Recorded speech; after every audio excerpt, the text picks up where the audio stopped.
Hello and welcome. The forests remember what civilization has forgotten. In the density of ancient woodlands, where roots crawl like arthritic fingers through soil, saturated with centuries of death, where the canopy blocks out the sun and transforms noon into perpetual twilight, there exists a presence that predates kingdoms and empires. You do not see it at first. Perhaps you never see it at all. But you feel the shift in the atmosphere, the way birdsong dies mid-note, the manner in which small creatures vanish into burrows and hollows, as though the earth itself has swallowed them whole. Your breath catches, your pulse quickens. Some ancient part of your brain, the part that remembers when humanity huddled in caves and feared the dark, screams a warning that echoes through your modern consciousness. You are being hunted. And in that moment of terrible clarity, you have entered the domain of Malar the Beastlord, and the wild will never again seem merely picturesque. The pantheon of dungeons and dragons contains multitudes, gods of wisdom dispensing knowledge from marble halls, gods of war leading armies across blood-soaked battlefields, gods of death shepherding souls to their final destinations. But Malar stands apart from these civilized concepts. He does not govern an abstract principle, refined by philosophy and theology. He embodies something far more fundamental, something that existed long before the first stone was laid for the first temple. Malar is the hunt itself, not hunting as sport or necessity, but the hunt as cosmic truth, as the fundamental relationship that defines all living things. Every creature on this world exists as either predator or prey, and many exist as both, depending on the moment and circumstance. This is Malar's domain. This is his eternal truth. To understand Malar requires setting aside the comfortable lies that civilization tells itself. We build walls and call ourselves safe. We forge laws and call ourselves just. We create hierarchies of morality and convince ourselves that good and evil are absolutes written into the fabric of reality. But step beyond those walls. Venture past the last farmstead. Walk deep enough into the wilderness that you can no longer see smoke from human fires. And these concepts dissolve like morning mist. The forest does not care about justice. The mountain recognizes no law but gravity and stone. The predator feels no guilt, and the prey dies whether it deserves death or not. This is the world as Malar knows it, and he refuses to let anyone forget. When Malar manifests in the mortal world, he takes one of two primary forms, each representing different aspects of his divine nature. In his aspect as the beast, he appears as a creature that defies natural law. A cat-like humanoid standing as tall as a grown human. His body moves with the liquid smoothness of a great cat, muscles flowing beneath fur as black as a starless night. that ebony fur is never clean. It is matted with blood, some fresh and gleaming, some dried to a rusty brown. His claws, yellowed like ancient ivory, curve like scimitars, and both his talons and fangs drip blood endlessly. In this form, the beast cannot speak and does not need to. His presence alone communicates everything necessary: terror, dominance, the absolute certainty of death. His second manifestation, known as the Master of the Hunt, or the Wild Hunter, is even more imposing. In this form, Malar stands 12 feet tall, a towering figure of black fur and rippling muscle. His eyes burn red in his skull, twin points of feral light that see not with mortal vision, but with the predator's perfect awareness of weakness and vulnerability. Where a nose and mouth should be, there exists only a wet, ragged opening in his flesh, a flesh-draped hole through which his breath waffles with a sound like wind through a charnel house. Most striking, however, are the antlers that crown his head. Massive beyond reason, sharp as spears, these antlers can appear and disappear at his will, melting into nothingness when they might hinder him, and manifesting again when he wishes to gore an enemy. When he walks in this form, he is accompanied by a pack of dire wolves, 21 of them, each larger than any natural wolf could be, their eyes reflecting the same red glow as their masters.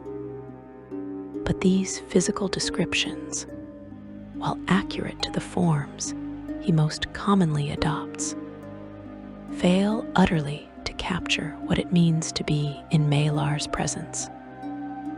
When the Beastlord manifests, reality itself seems to acknowledge his dominion. The air grows thick and oppressive, difficult to breathe, as though the atmosphere has become saturated with the scent of musk and old blood and wet fur.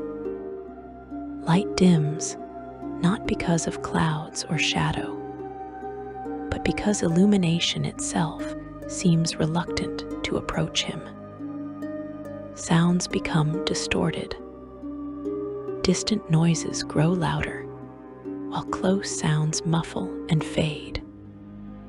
Plant life responds to his nearness in ways that suggest something deeper than simple physical proximity, as though his very existence offends the natural order that other nature deities try to maintain.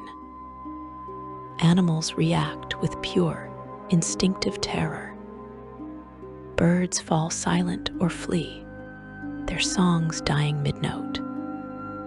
Deer bolt in mindless panic, sometimes running directly into trees or off cliffs in their desperation to escape. Rabbits and squirrels and other small creatures disappear so completely it is as though they never existed. Even insects seem to sense his presence, their buzzing and clicking ceasing until the forest falls into a silence so profound it feels like a physical pressure against your eardrums. Predators, creatures that might be expected to recognize Malar as kin, respond with equal fear. Bears flee. Wolves howl in distress and scatter. Mountain lions abandon their kills and run. Because these animals, who live closer to the truth of nature than any civilized being, recognize that Malar is not merely an apex predator. He is the concept of predation, given form and will. Mortals who find themselves in Malar's presence report similar sensations, though colored by the complexity of human consciousness. The first thing most notice is a simplification of thought. The elaborate reasoning that separates humans from beasts begins to slip away like water through grasping fingers. You stop thinking in terms of abstract concepts like duty or honor or law. Your mind narrows its focus to immediate, visceral concerns: threat and safety, food and hunger, fight or flight. This mental regression is not comfortable. It feels like losing parts of yourself, watching pieces of your identity flake away and blow off in a wind you cannot feel. Based on the accounts of those rare survivors who have encountered his avatars, this effect appears to be both supernatural and deeply traumatic, a forced connection to the most primal aspects of consciousness that humans typically keep buried beneath layers of civilization. The domain Malar claims encompasses far more than simple hunting. Yes, he is the patron of those who stalk prey through forest and over mountain, but his portfolio extends into every aspect of the predator-prey relationship that defines the natural world. He governs the hunt in all its forms, from the swift kill of a stooping hawk to the prolonged chase of a wolf pack running down an elk, from the ambush predation of a lurking crocodile to the endurance hunt of wild dogs pursuing prey for hours until it collapses from exhaustion. Each of these hunting styles, each of these methods of inflicting death, falls under his purview. He is present in the moment when a lion's jaws close on a zebra's throat. He watches when a spider wraps a struggling fly in silk. He approves when a snake coils around its victim and squeezes until ribs crack and lungs collapse. Bloodlust is his domain, that state of frenzied violence that overtakes both beast and human when the civilized mind surrenders to savage impulse. The berserker warrior who loses himself in battle fury, who continues fighting long after his conscious mind would have retreated, who kills friend and foe alike in his madness, calls upon Malar's power, whether he knows it or not. The soldier who finds himself laughing as he slaughters fleeing enemies, the murderer who cannot stop stabbing long after his victim is dead, the mob that tears apart its target in a frenzy of collective violence.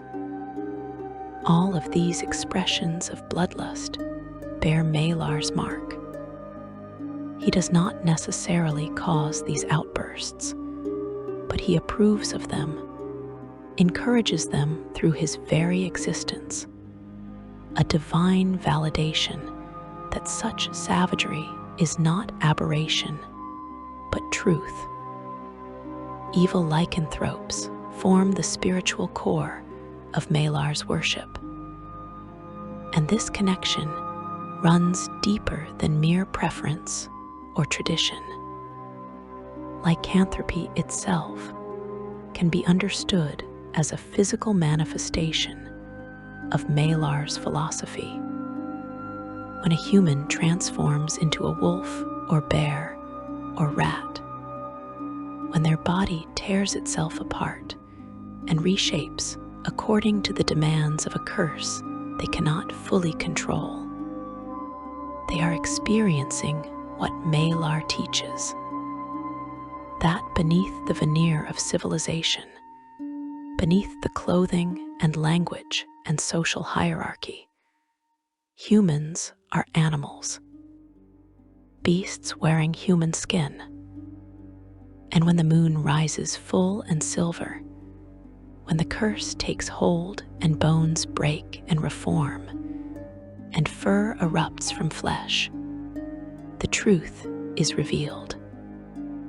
The werewolf hunting through moonlit streets, wearing a mixture of human cunning and lupin savagery, embodies everything Malar believes about the nature of existence.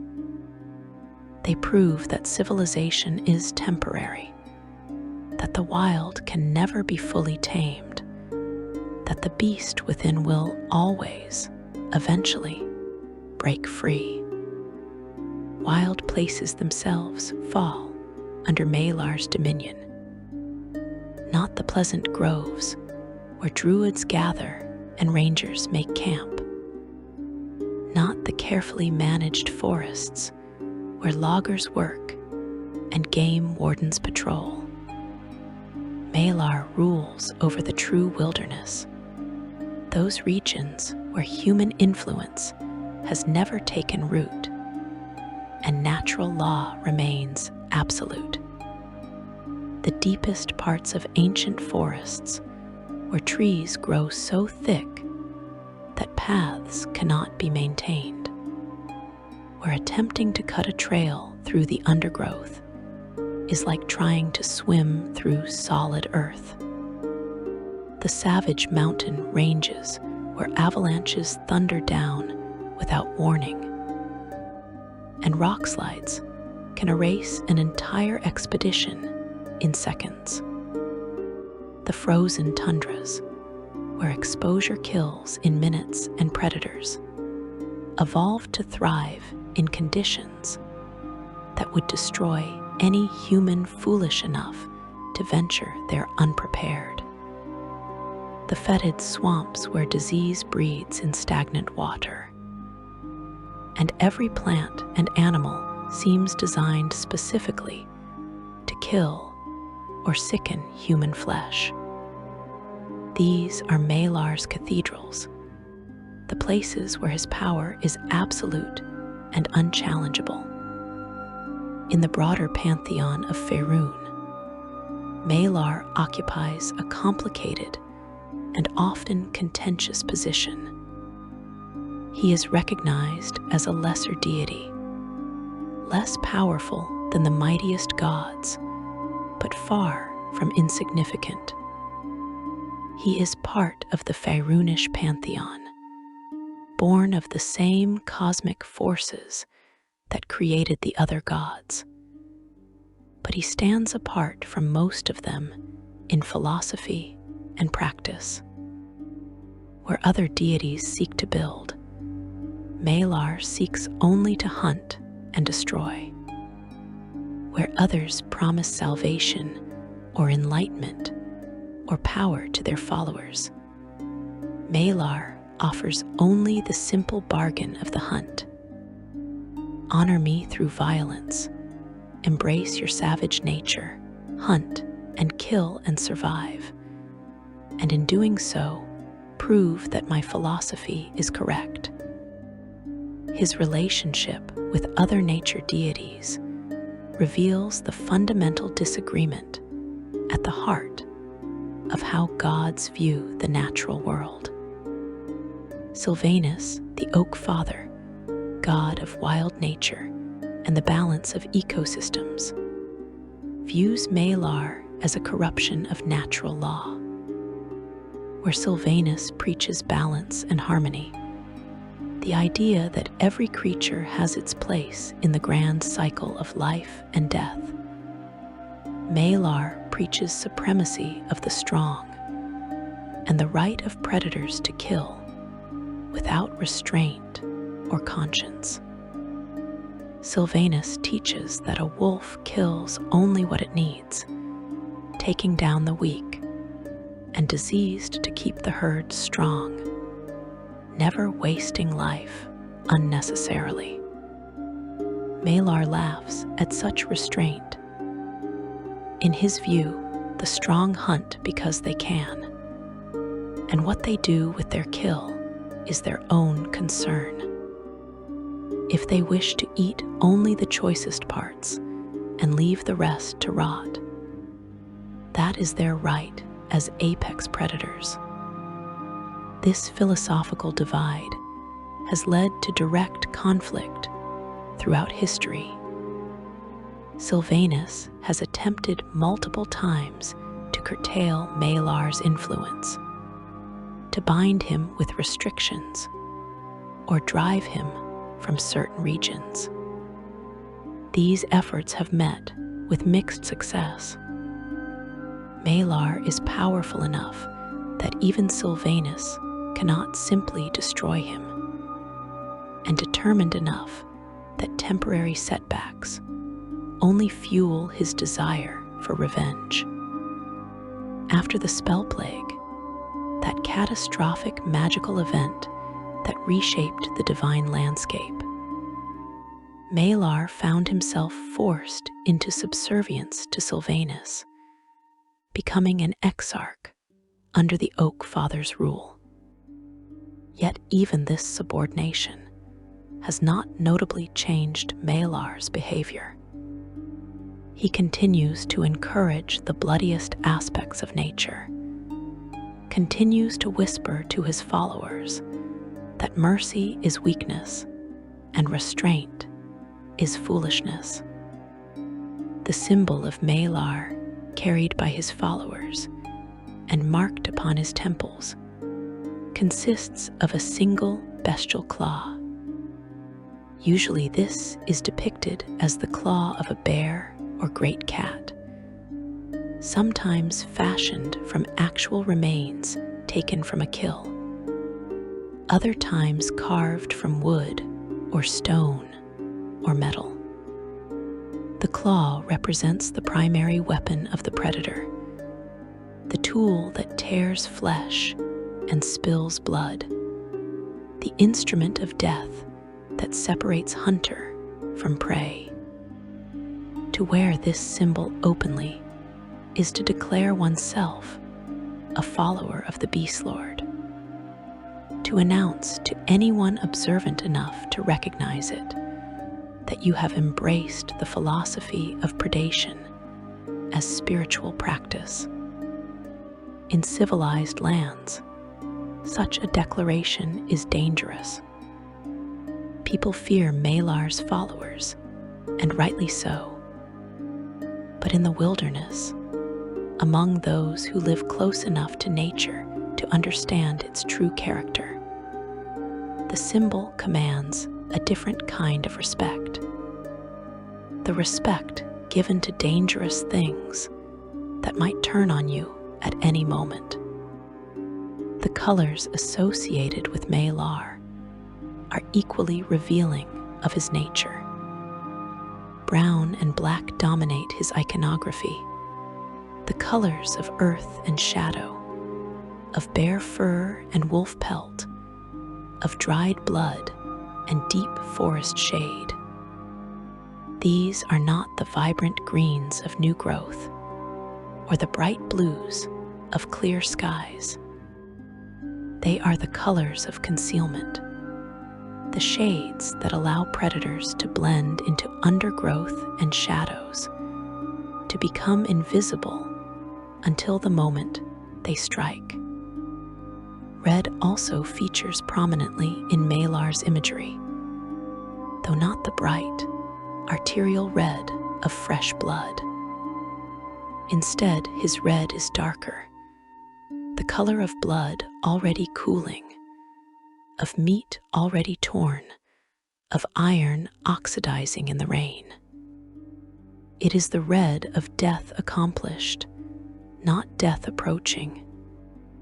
When priests of Malar conduct ceremonies honoring their god, they choose locations that resonate with his power and philosophy. Natural caverns deep beneath the earth, where sunlight has never reached and blind things crawl through the dark. Clearings in ancient forests, where the trees press close on all sides and the canopy blocks out the sky, creating a pocket of isolated shadow. Mountain peaks where wind howls constantly and the temperature drops below freezing even in summer. Isolated islands surrounded by treacherous waters. Places where civilization holds no power whatsoever, where human law means nothing, where only the ancient rules of predator and prey apply. To conduct a ritual to Malar within city walls would be an insult to his nature, a contradiction of everything he represents. His worship demands wilderness, demands exposure to the elements, demands the constant possibility of danger.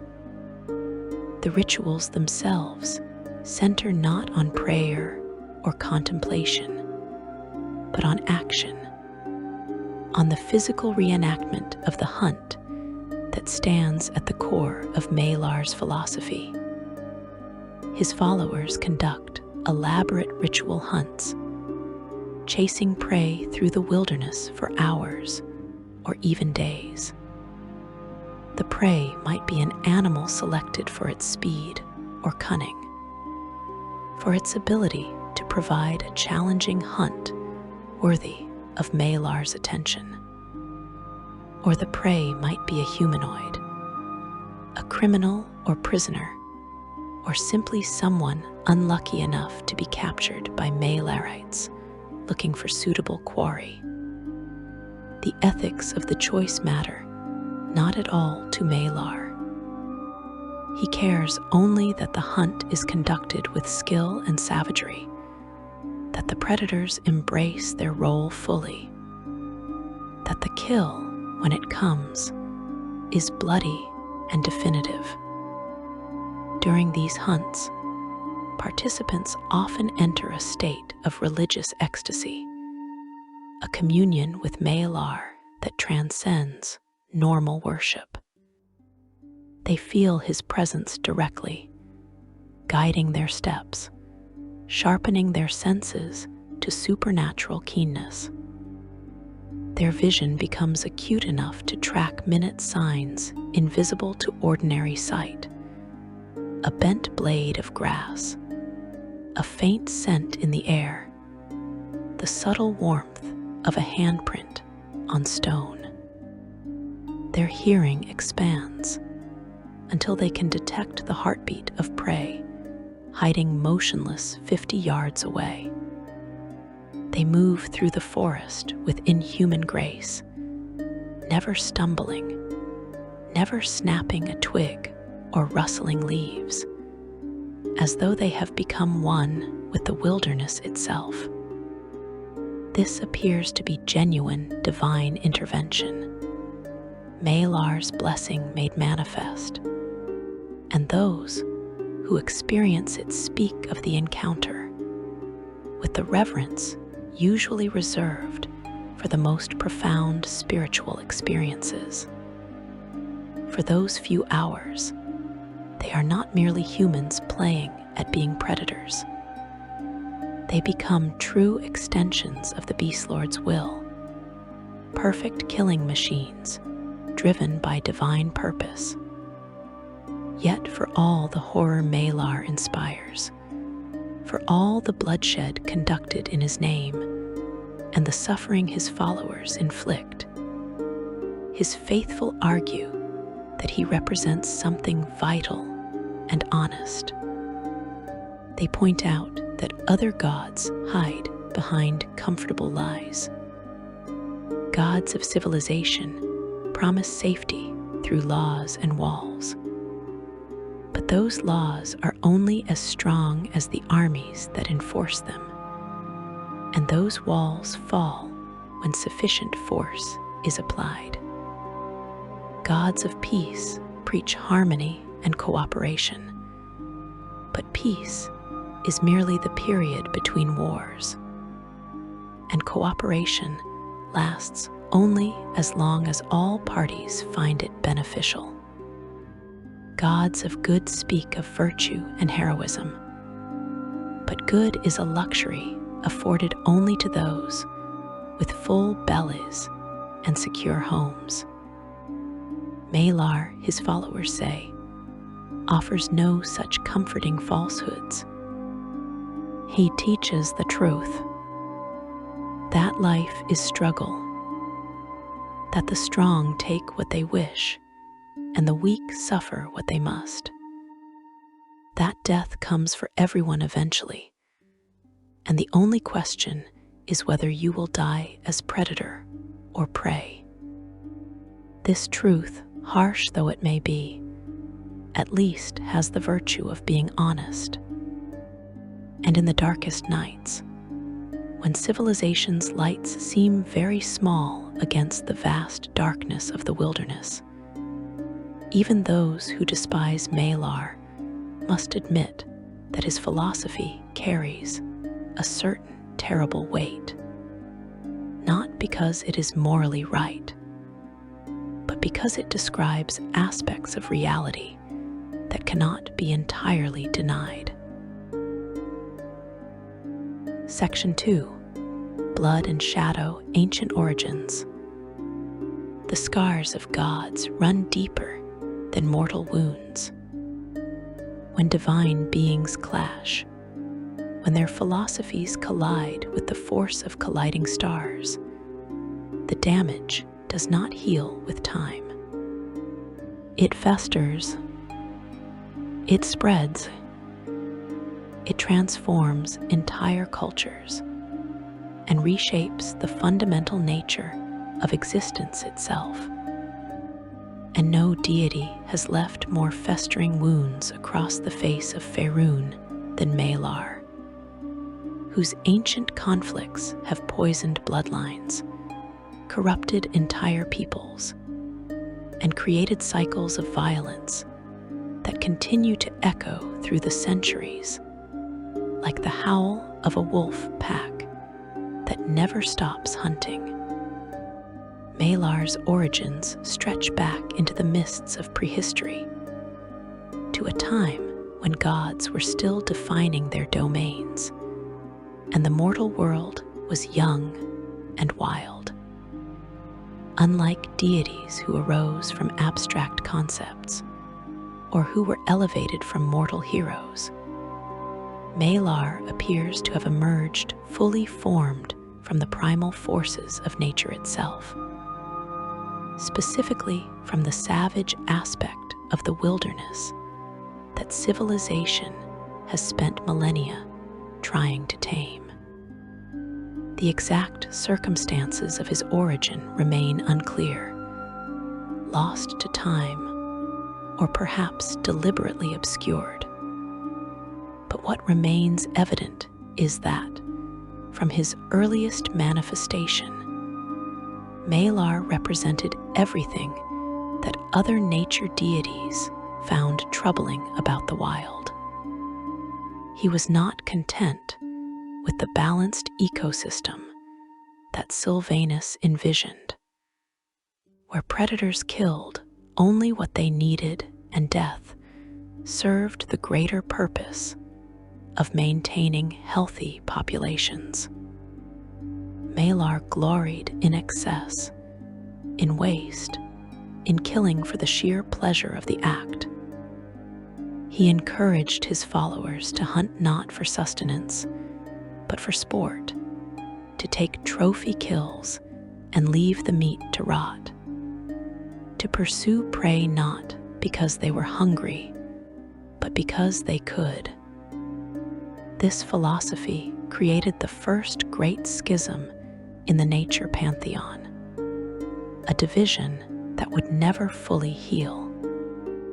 The conflict between Malar and Sylvanus is not merely a disagreement between deities. It represents a fundamental question about the nature of existence itself. Is the natural world a system of interconnected relationships where every creature plays a necessary role? Or is it simply an arena where the strong dominate and destroy the weak without consequence? Sylvanus argues for the former, insisting that even predators must exercise restraint, that the health of the ecosystem depends on balance. Malar's very existence refutes this argument. He points to the cruelty inherent in nature, to the suffering of prey animals torn apart while still alive, to the wastefulness of predators who eat only the choicest organs and abandon the rest, to the reality that nature is far more savage than Sylvanus's followers wish to acknowledge. This ongoing conflict has created lasting damage across Faerun. In regions where Sylvanus's influence is strong, where druids maintain careful balance and rangers cull populations to prevent overgrazing or overpopulation, Malarites arrive as forces of chaos. They conduct raids specifically designed to disrupt these careful systems, killing breeding females and young animals, slaughtering entire herds far beyond what they could possibly eat, poisoning water sources to create zones of death. The ecological damage from these attacks can take decades to repair, but the psychological damage to the communities who witness such wanton destruction lasts far longer. People who see the Malarites' work begin to question whether the Druids' philosophy of balance means anything at all when faced with such determined cruelty. During the ancient Crown Wars, those terrible conflicts that saw elven kingdoms rise and fall in oceans of blood, Malar's influence touched the tragedy of Meoritter. The elven nation of Meoritter, known for its artistry and magic, found itself caught in the expansionist aggression of Arivandar. The destruction of Meoritter came through what is known as the Dark Disaster, a magical catastrophe that transformed the verdant forests into a desolate wasteland. While the Dark Disaster itself was primarily the work of the Vishantar High Mages of Arivandar, the chaos and bloodshed of the Crown Wars created conditions where Malar's influence could flourish. The forests that survived the initial devastation became hunting grounds where safety ceased to exist. Whether through Malar's direct intervention or simply through the natural consequence of war, destroying the careful balance of nature, the wildlife of the region turned savage in ways that defied normal animal behavior. This transformation could have resulted from multiple causes: the magical corruption of the land itself, the desperation of animals whose habitats had been destroyed, or Malar's faithful taking advantage of the chaos to conduct their brutal rituals. Regardless of the precise mechanism, the psychological impact on the Mioritari was profound and lasting. These were a people who defined themselves by their connection to nature, who saw the natural world as source of beauty and inspiration. To have that nature turn hostile, to be threatened by the very wilderness they had revered, shattered something fundamental in their cultural identity. Those who survived the initial onslaught found themselves changed. They could no longer trust the forests. Every rustle of leaves became a potential threat. Every animal sighting triggered panic. Parents forbade children from playing outside. Communities that had lived in harmony with the wilderness for centuries retreated behind walls and wards, becoming prisoners in their own lands. Even after Malar fell, even after the kingdom was destroyed so completely that it became known as the High Moor, a desolate wasteland, the survivors carried their trauma with them. For generations afterward, the refugees and their descendants suffered from what we might now recognize as collective trauma. They startled at sudden movements. They avoided wild places.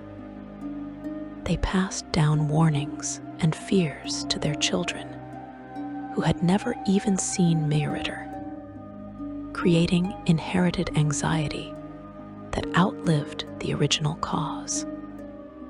The time of troubles, that period when all gods were cast down to walk Faerun in mortal form, brought Malar into direct physical conflict with Nobanian, the lion god. Nobanian represents everything Malar despises: noble predation, hunting with honor, strength tempered by wisdom and mercy. Where Malar teaches that might makes right, and the strong owe nothing to the weak, Nobanian preaches that power carries responsibility, that true strength includes the ability to show restraint. The conflict between these two gods, known as the Roar of Shadows, raged across the landscape of Gulthmere and the surrounding regions. Witnesses described battles that transformed the terrain itself, claws tearing furrows in the earth deep enough to become rivers. Blood spilled in such quantities that it formed pools that took years to drain. But the physical damage to the landscape was nothing compared to the psychological impact on those who witnessed the conflict. Imagine seeing your God, a being you have worshipped and served, a source of divine power you believed invincible, beaten, and humiliated, driven northward in defeat, leaving a trail of blood and broken earth. For Malar's followers, the defeat was catastrophic not in a physical sense, but in a spiritual one. Their God had taught them that the strong prevail, that the hunt always ends with the predator victorious. And then Nobanian proved Malar could be prey. The cognitive dissonance this created tore apart many Malarite communities. Some followers abandoned their faith entirely, unable to reconcile their beliefs with the reality of their god's defeat. Others doubled down, becoming even more fanatical, arguing that Malar's defeat only proved the necessity of becoming stronger, more savage, more willing to embrace brutality without restraint. This second group became, if anything, more dangerous than before, because they hunted not just for Malar's glory, but to somehow retroactively erase the shame of his defeat by proving that his philosophy remained valid. The regions where the battle occurred carry scars that have never faded. The earth itself seems poisoned in places, refusing to support normal plant life. Animals born in these areas sometimes exhibit mutations, extra limbs, or malformed features that suggest the divine violence that soaked the land left some permanent mark on reality itself. People who live near the battle sites report disturbed sleep, nightmares of being chased by massive predators, waking visions of red eyes watching from shadows. Some claim to hear the sounds of the battle still echoing impossibly decades after it ended. The roar of divine lions, the snarl of the Beastlord, the thunder of impacts that shook mountains. After the time of troubles, Malar found himself pursued by Gweron Windstrom, a deity of tracking and rangers, who had his own reasons for opposing the Beastlord. Gweron, often called the mouth of Miliki, represents the positive aspects of hunting: skill, patience, respect for prey, and the ranger's code of taking only what is needed. He views Malar as a corruption of everything hunting should be, and he has made it his mission to track the Beastlord's followers and disrupt their operations wherever possible. This ongoing pursuit has created a strange dynamic across wilderness regions of Faerun. Malarites cannot gather openly or conduct their largest rituals without risk that Gweron's followers will track them down and interfere. This has forced Malar's church to become more secretive, more paranoid, more willing to kill anyone who might reveal their locations or plans. The result is an escalation of violence that harms primarily innocent bystanders. Rangers and druids who stumble across Malarite activity are killed immediately to prevent them from reporting to authorities or to Gweron's faithful. Remote communities find themselves caught between the two sides, with Malarites demanding they provide no information to rangers, while Gweron's followers insist they cooperate fully or face suspicion of being Malarite sympathizers. For these communities, there is no good choice.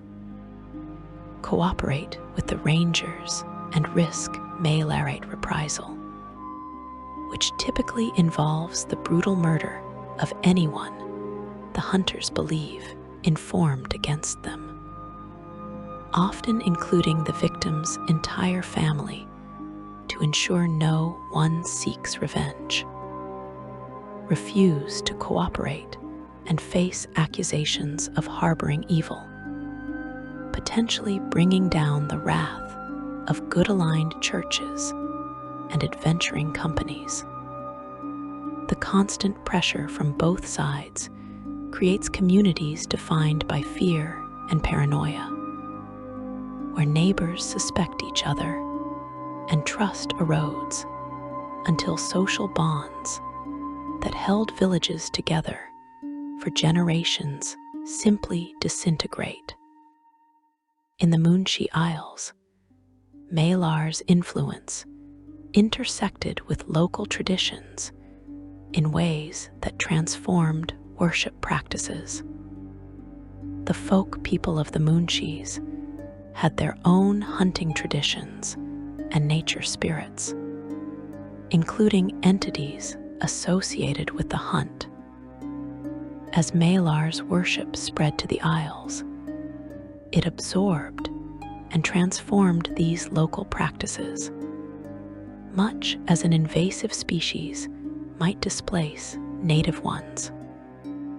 What had been rituals emphasizing respect for prey and gratitude for the land's bounty gradually shifted towards celebrations of dominance and slaughter.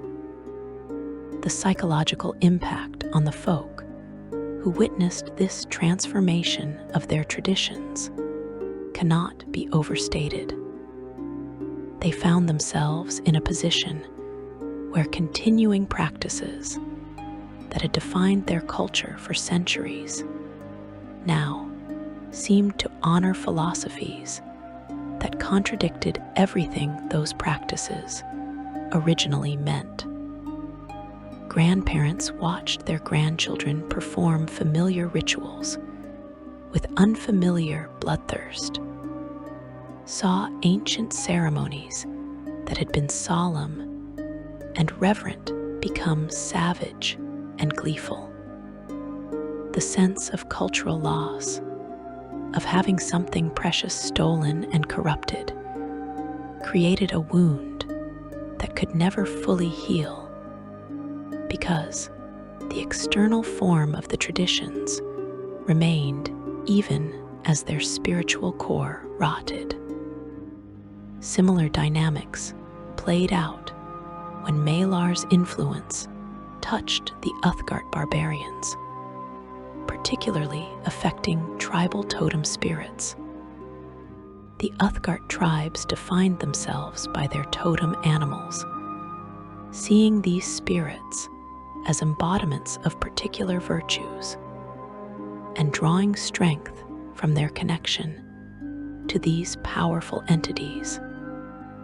When Malar's philosophy infiltrated certain tribes, it corrupted the meaning of the totems from within, transforming what had been symbols of strength, balanced with wisdom, into demands for increasingly brutal displays of devotion.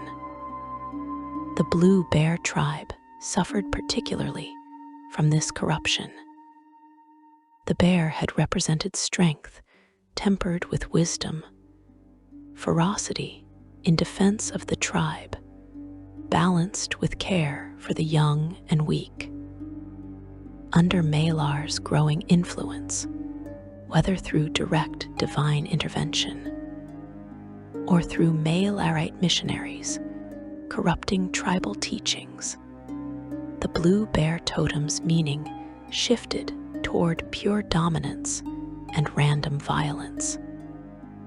The tribe fractured as some members recognized the corruption and tried to resist while others embraced it, seeing the increased savagery as a return to older, purer traditions.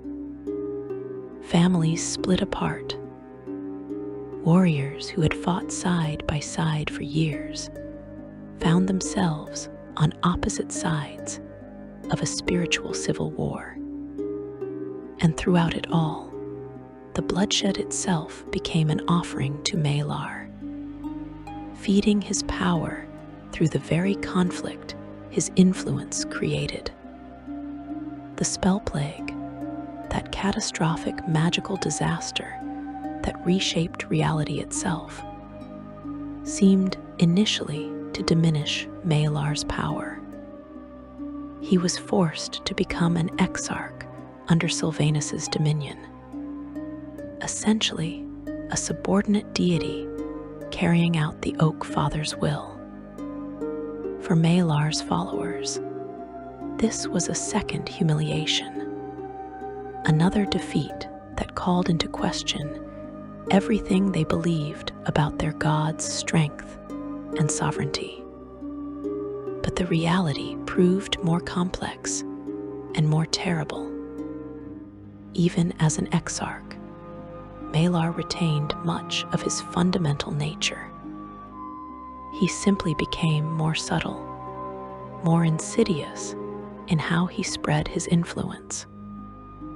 Rather than openly opposing Sylvanus, Malar worked from within the nature pantheon's power structure, subtly encouraging the most violent and predatory aspects of natural cycles.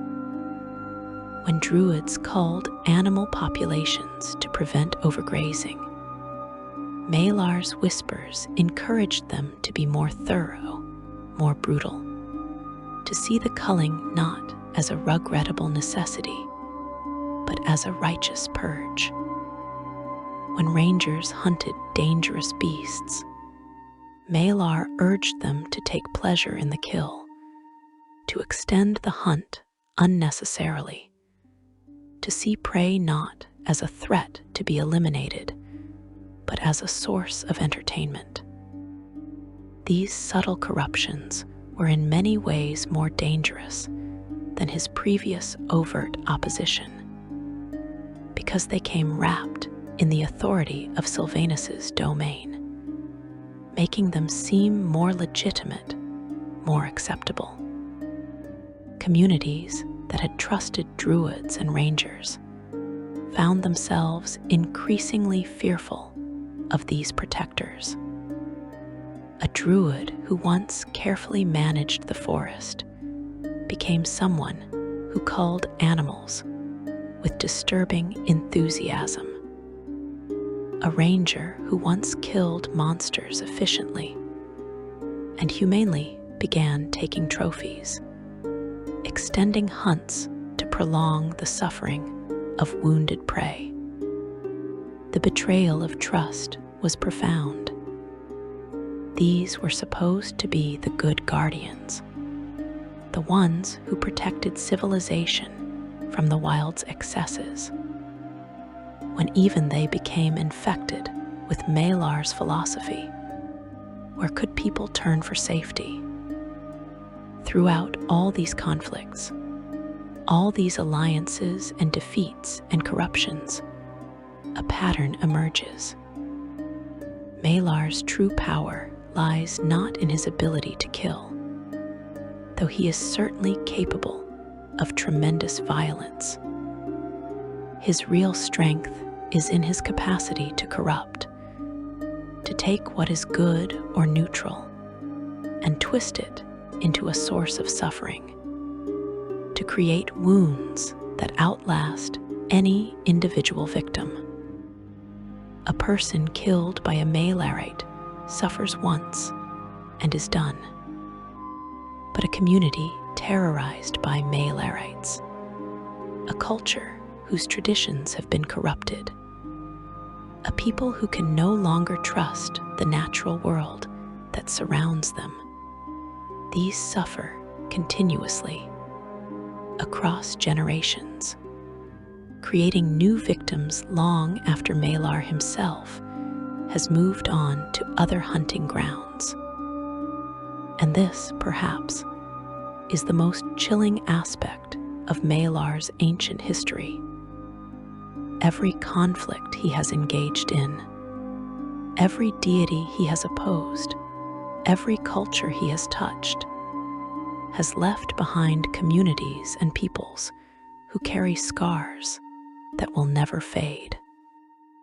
The descendants of those affected by the crown wars still carry wariness of wild places.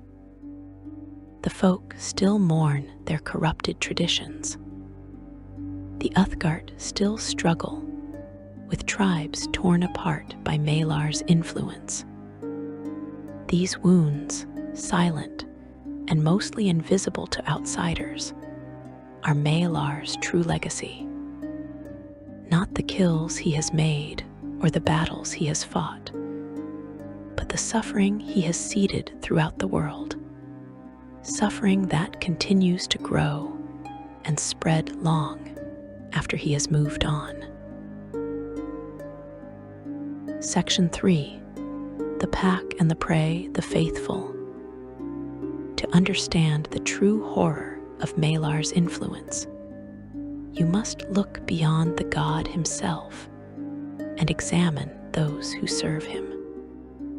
The Beastlord's clergy and faithful are not merely worshippers conducting distant prayers in ornate temples. They are active agents of terror, human and inhuman predators who walk among civilized peoples, who infiltrate communities and corrupt them from within, who transform neighbors into nightmares and safe spaces into hunting grounds. And the scars they leave are not the clean wounds of honest combat, but the festering psychological trauma of people who can never again feel safe in their own homes, their own towns, their own skins. The Church of Malar possesses a structure, though calling it such makes it sound more organized than reality suggests. There is no grand hierarchy with elaborate titles and carefully delineated responsibilities. Instead, the Malarite clergy operates more like a collection of predatory packs, each led by the strongest and most savage among them. The nearest thing to formal rank is the distinction between huntmasters and ordinary clergy. A huntmaster has proven themselves through particularly impressive kills, through leading successful ritual hunts, through demonstrating such absolute commitment to Malar's philosophy that other followers naturally defer to their authority. But this deference is always conditional, always temporary. A huntmaster who shows weakness, who fails in a hunt, who demonstrates mercy or restraint, quickly finds their authority challenged. The challenge typically takes the form of ritual combat, predator against predator, with the winner claiming or retaining leadership. These internal conflicts create a church in constant flux, where paranoia runs deep because today's ally might be tomorrow's challenger. For communities unfortunate enough to live near Malarite activity, this internal instability translates into unpredictable danger. When a new huntmaster takes power, they often feel compelled to demonstrate their worthiness through an elaborate hunt. And the prey for such hunts is frequently human. The true core of Malar's faithful, however, consists not of human clergy, but of lycanthropes, those cursed individuals who transform into beasts. Werewolves, werebears, wererats, wereboars, all lycanthropes feel Malar's pull. But those who embrace evil find in him a deity who not only accepts their cursed nature, but celebrates it. For an evil lycanthrope, Malar offers something no other god can: the promise that they are not monsters to be pitied or destroyed, but apex predators rightfully claiming their place at the top of the natural order. This theological validation creates lycanthropes who are far more dangerous than those afflicted with the curse, but fighting against it. A lycanthrope struggling against their bestial nature tries to minimize harm, isolates themselves during full moons, seeks cures, or at least control. A Malarite lycanthrope does the opposite. They embrace the transformation, learn to trigger it at will rather than waiting for the moon's pull, deliberately hunt in populated areas to maximize the terror they create. They see their curse as a blessing, proof that Malar has chosen them for greatness. The psychological impact on communities where Malarite lycanthropes operate cannot be overstated. In a normal lycanthropy outbreak, there is at least the possibility of sympathy for the afflicted. A respected member of the community contracts the curse through no fault of their own.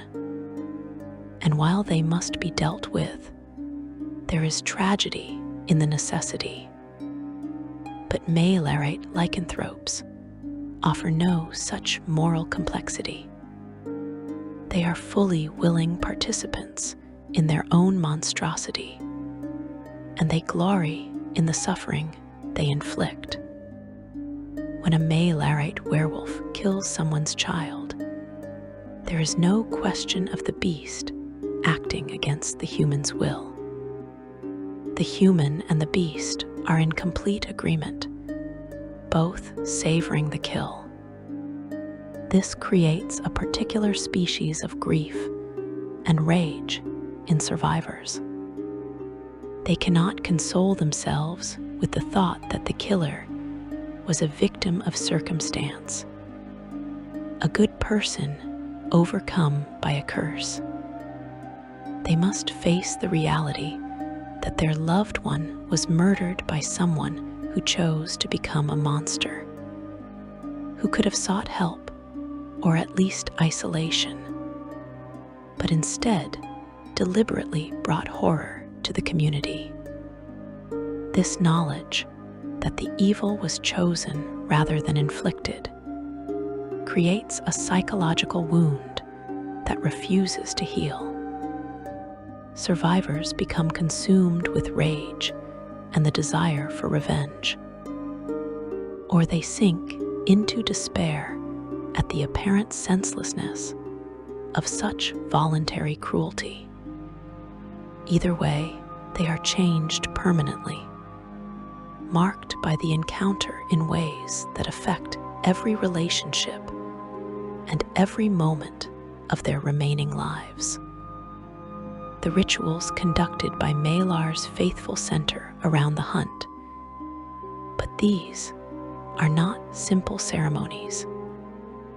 The high hunt, celebrated during the autumn equinox, represents the most significant of Malarite observances. For this ritual, the faithful gather in remote wilderness locations and select prey suitable for a hunt that will honor the Beastlord.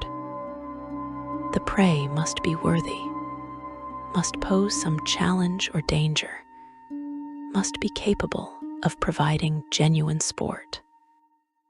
An easy kill dishonors Malar. The hunt wants struggle, wants the possibility, however slim, that the prey might escape or even turn on the hunters. The high hunt can last for days. The prey is given a head start, sometimes as much as a day's lead, and then the Malarites pursue. They track through day and night, through rain and wind, across rivers and over mountains. The endurance required is itself a form of worship, proof of the hunter's commitment. And during this extended chase, something happens to both predator and prey that transcends the physical act of hunting. The prey, running for their life for hours or days on end, experiences a psychological breakdown. Sleep becomes impossible. Every sound is a threat. Exhaustion builds until hallucinations begin.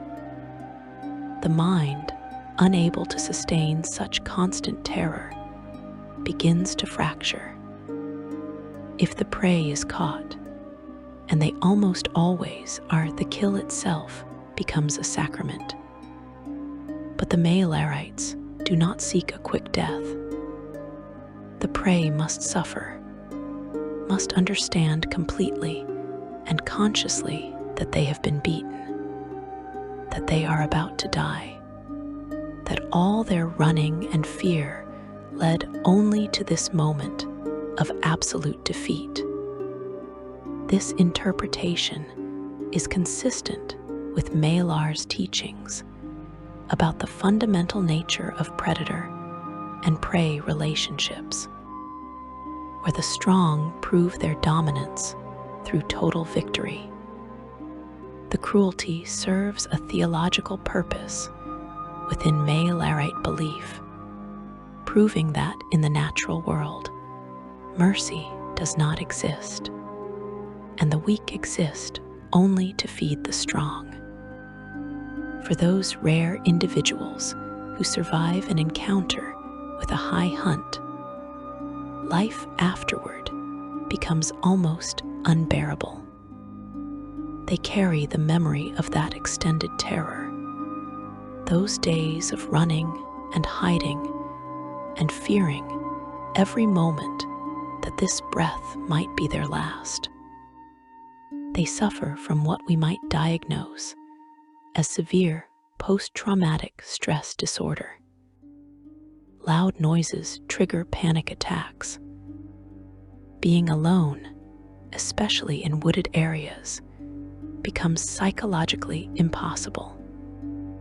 Sleep brings nightmares of being chased, hunted, caught. Many survivors never recover.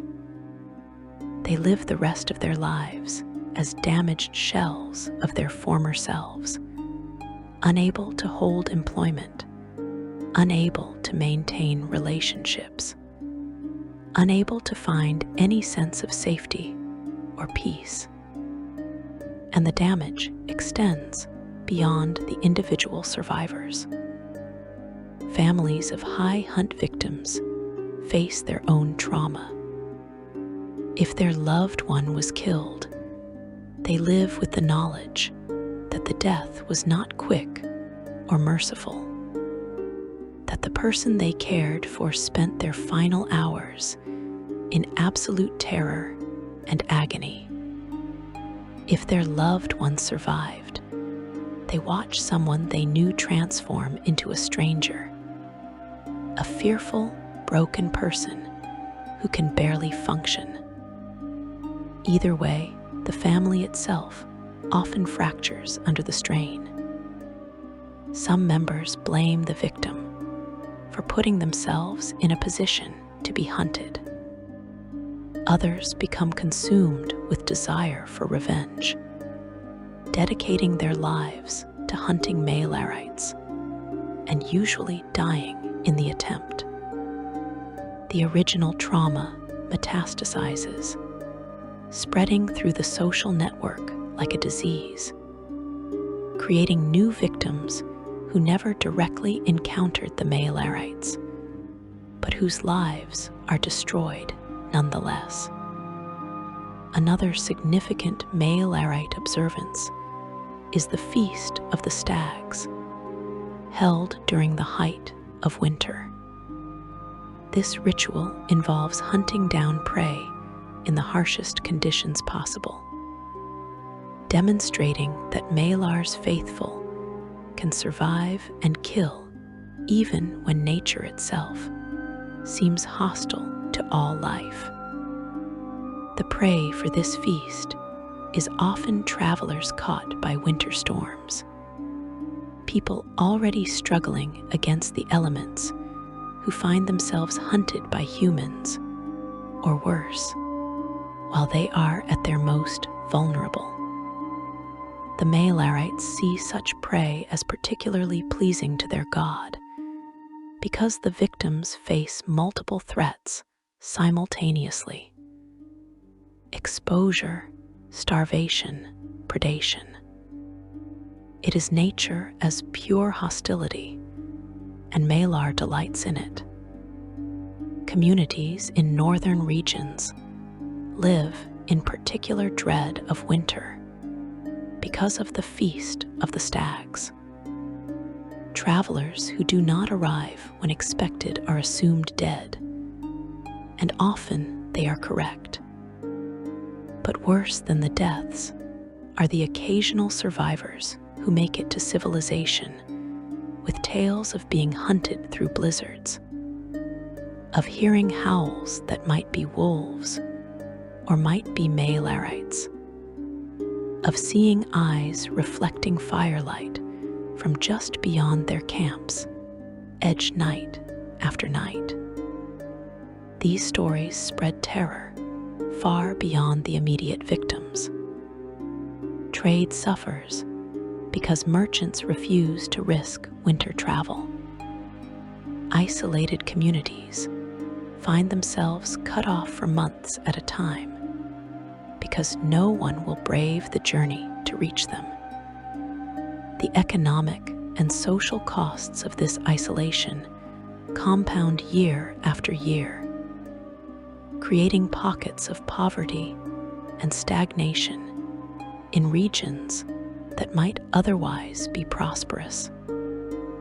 The dogma of Malar, such as it is, can be summarized in a few brutal commandments. Survival of the strongest is the only law. The hunt is the purest expression of life. Prey exists to be killed. Weakness is sin. Mercy is weakness.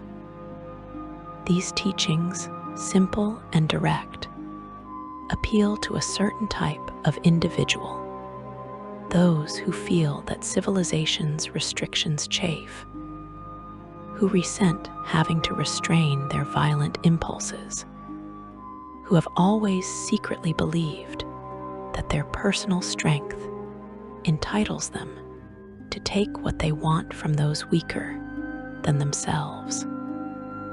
Malar's church actively recruits such individuals, identifying them through observation and careful testing. A person who shows excessive brutality in war might find themselves approached by Malarites. A hunter who takes obvious pleasure in the suffering of wounded animals attracts their attention. A criminal whose violence goes beyond what is necessary for their crimes receives quiet overtures. The recruitment process itself is a form of corruption, a gradual process of normalizing ever greater cruelty until the recruit barely remembers who they were before they started down this path. For communities, the presence of even one Malarite engaged in active recruitment is catastrophic. Young people, especially those who feel powerless or disrespected, become vulnerable to the philosophy's appeal. They hear teachings that validate their resentment, that tell them their capacity for violence is not something to be ashamed of, but a strength to be celebrated. Some resist, disturbed by where the teachings lead, but others embrace it, and when they do, families are torn apart. Parents watch children they raised with love and care transform into strangers who speak casually of hunting humans, who view compassion as contemptible weakness. The grief of such transformations rivals that of physical death, because the person they loved still exists, but has been replaced from within by something monstrous. Temples to Malar are rare and deliberately hidden. The god of the hunt has little use for grand architecture, and his followers prefer to worship in natural settings where they feel Malar's presence more directly.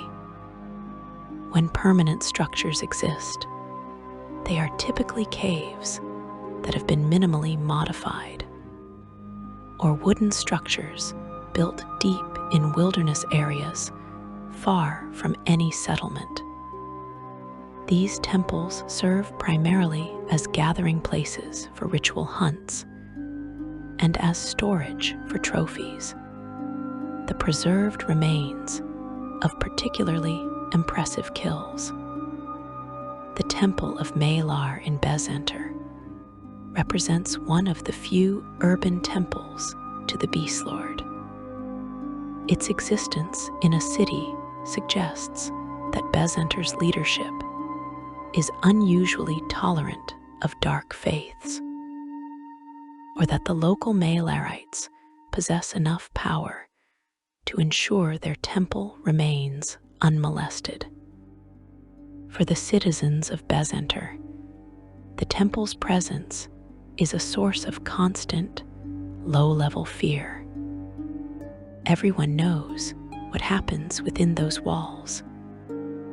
Everyone understands that the Malarites conduct hunts in the surrounding countryside, and everyone fears that someday, for some reason or no reason at all, they might become prey. This fear changes how people live. They avoid traveling alone. They never venture outside city walls after dark.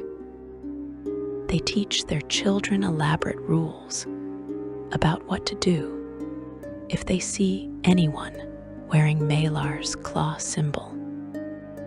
The constant vigilance required to maintain these safety measures is exhausting. A psychological tax paid daily simply for living in proximity to Malar's faithful. Over years, this chronic stress creates measurable health impacts: heart disease, weakened immune systems, mental health deterioration. The Malarites might never directly harm the majority of Bezenter's citizens, but they damage them nonetheless through the ambient terror their presence creates. Throughout Faerun, regions where Malarite activity is common develop distinctive cultural characteristics born from trauma. People become suspicious of strangers and of wild places. Communities that once welcomed travelers now view them with hostility, seeing every unknown face as a potential Malarite scout identifying prey. The wilderness, which in healthier societies might be viewed as a resource to be managed or a place of beauty to be appreciated, becomes purely threatening space to be avoided whenever possible. Children grow up learning to fear the natural world in ways that would horrify druids and rangers, but which their parents teach anyway, because fear keeps children alive and cautious, while wonder gets them killed.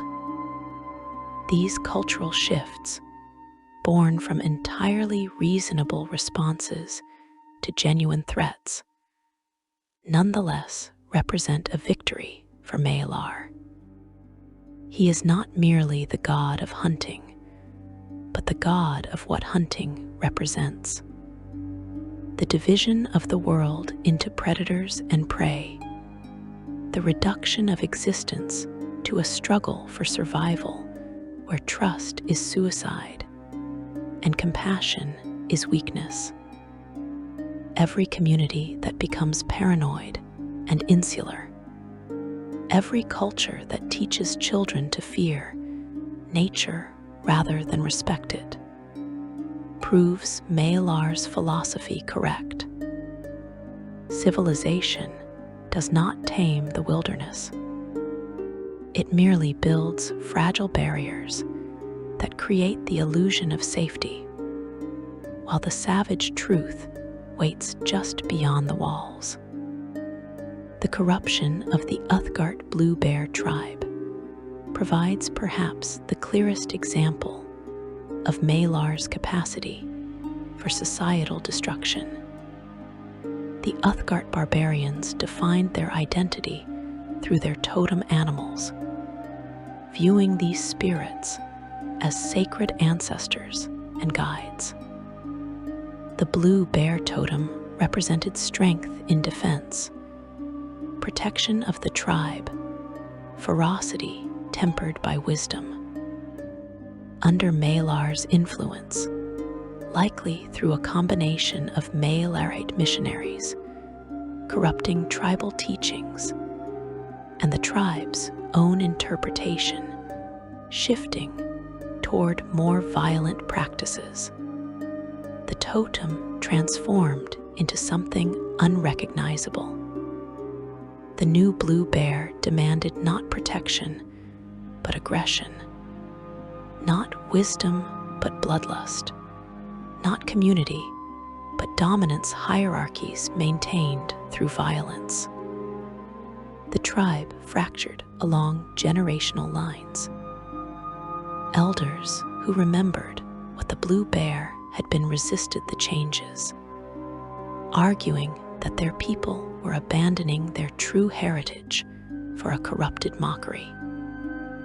Younger warriors, intoxicated by promises of power and glory that aligned with Malar's teachings, dismissed such concerns as weakness born from age. The conflict erupted into actual violence, with tribe members killing each other over theological disagreements about the nature of their own totem. When the bloodshed finally ended, the tribe that survived bore little resemblance to what had come before.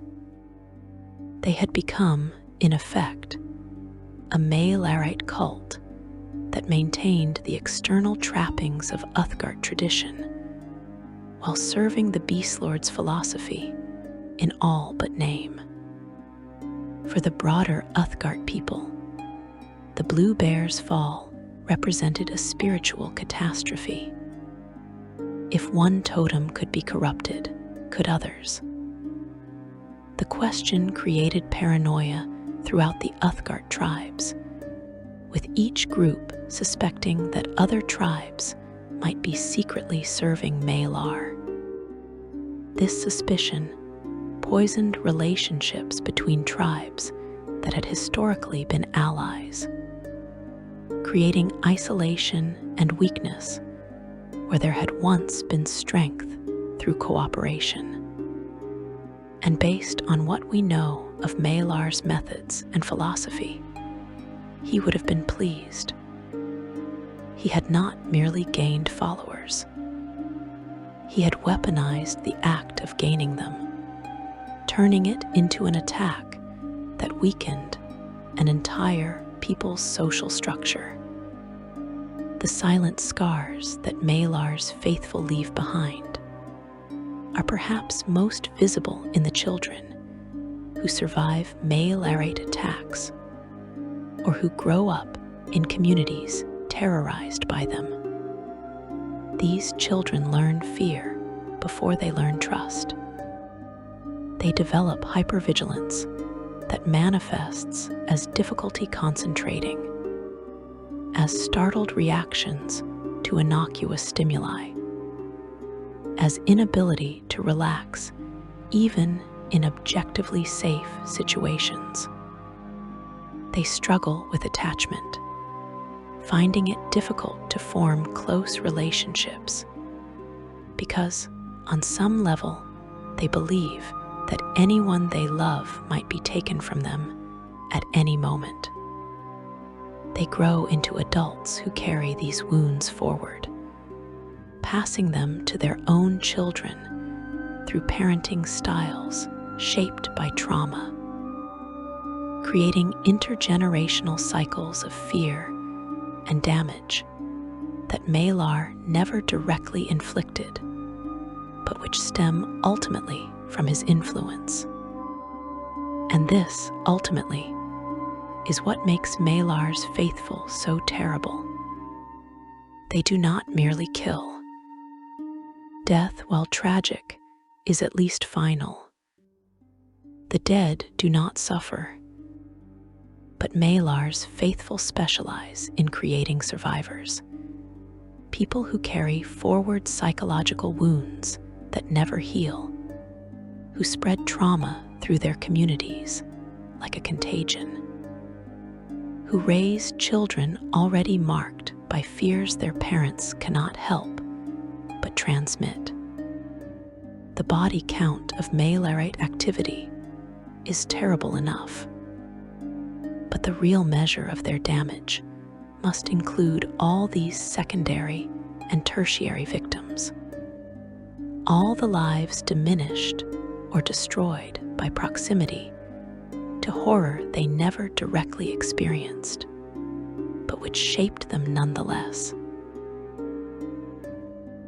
Section 4. Clause that shape realms, divine relationships. The gods do not exist in isolation. They form alliances and enmities, conduct wars and negotiate truces, and these divine relationships ripple through mortal reality with devastating force.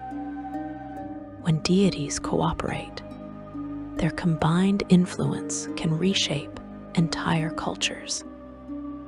When they conflict, mortal followers become collateral damage in battles they barely understand.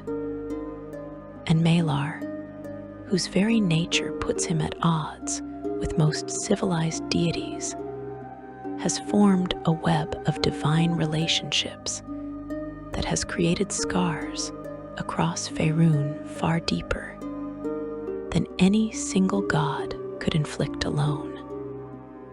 The alliance between Malar and Talos, god of storms and destruction, represents one of the most dangerous partnerships in the Faerunish pantheon. Along with Oral, goddess of winter, and Umberly, goddess of the sea, these deities form what is known as the deities of fury, a loose confederation of gods united by their shared opposition to civilization and their celebration of nature's destructive aspects. Where other nature deities like Sylvanus preach balance and harmony, the deities of fury embrace chaos, destruction, and the terrifying power of natural forces, unleashed without restraint. For Malar, this alliance provides theological validation and practical support. Talos brings storms that drive prey into the open or trap them far from shelter. Oral's winter cold weakens victims and makes them vulnerable to predation. Umberly's seas drown sailors and wash bodies ashore for Malar's beasts to consume. Together, these deities create environments of maximum lethality, where nature itself becomes a hunting ground, and every element conspires against mortal survival. The alliance is not one of deep friendship or shared ultimate goals, but rather a practical arrangement between destructive forces that recognize they achieve more through cooperation than competition. The psychological impact on coastal and northern communities, where all four deities hold influence, is profound and multifaceted. People in these regions face threats from every direction simultaneously. The sea might claim their ships and loved ones. Winter might bring killing cold and starvation. Storms might destroy homes and crops. And through it all, Malar's faithful hunt anyone weakened by these other disasters. The compound nature of the threat creates a level of helplessness that single-threat environments do not produce. There is no direction that represents safety, no season that brings relief, no strategy that protects against all possible dangers. This omnidirectional threat environment creates what could be described as learned helplessness on a cultural scale.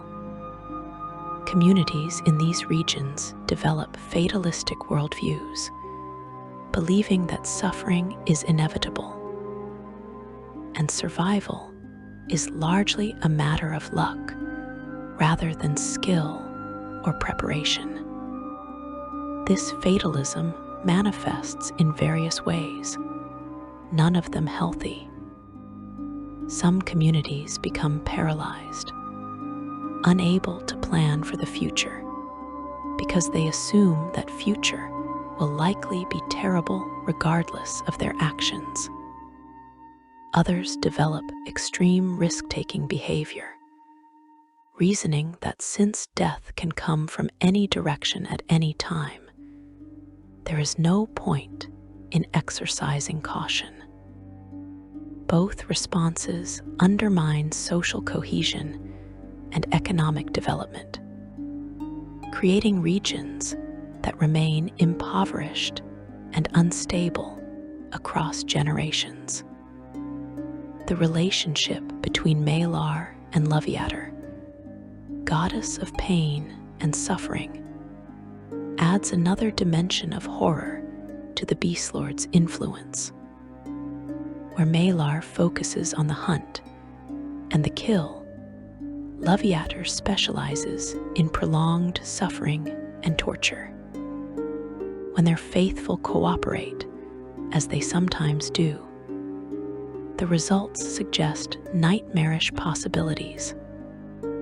Based on what we know of both deities' philosophies, Malarite hunts that incorporate Leviator's principles would not seek to kill prey quickly, even after catching them.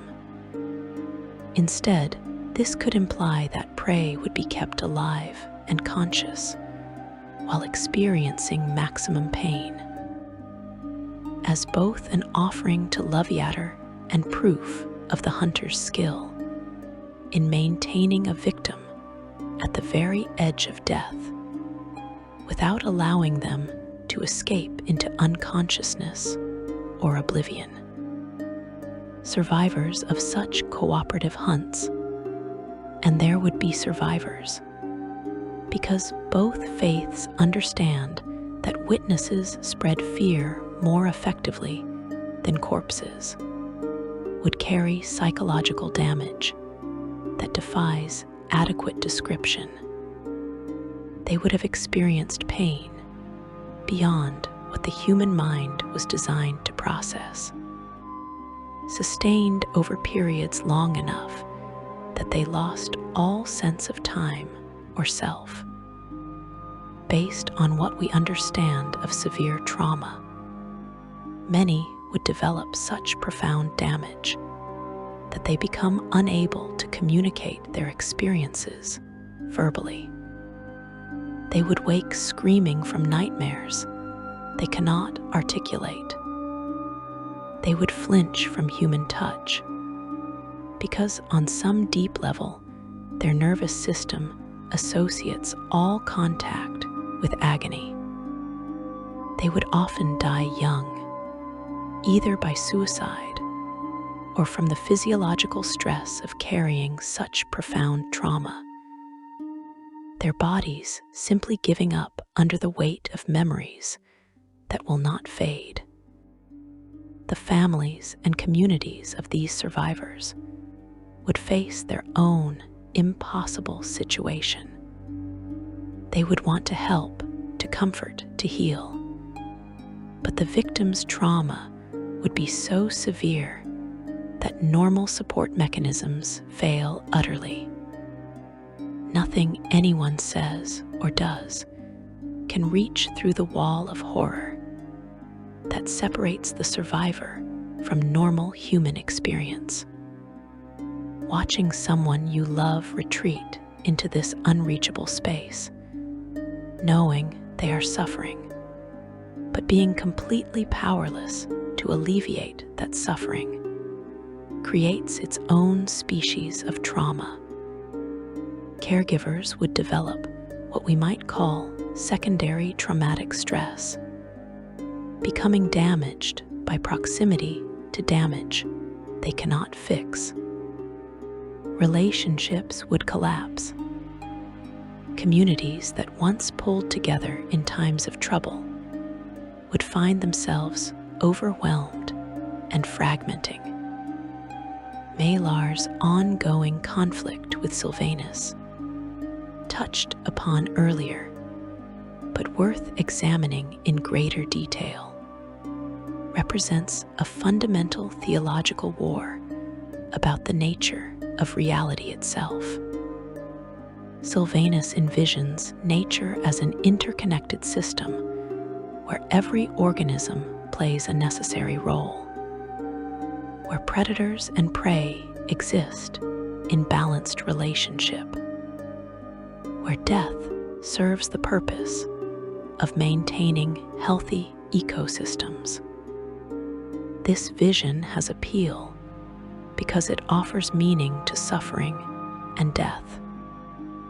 The deer dies, yes, but its death allows the wolf pack to survive, and the pack keeps the deer herd healthy by culling the weak and diseased.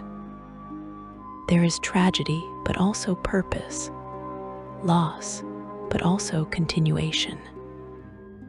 Malar's philosophy utterly rejects this comforting narrative. In his view, the deer dies because the wolf is stronger, faster, hungrier. There is no greater purpose, no cosmic balance. There is only the immediate reality of predator and prey, power and weakness, survival and death. The deer's suffering means nothing beyond the wolf's satisfaction.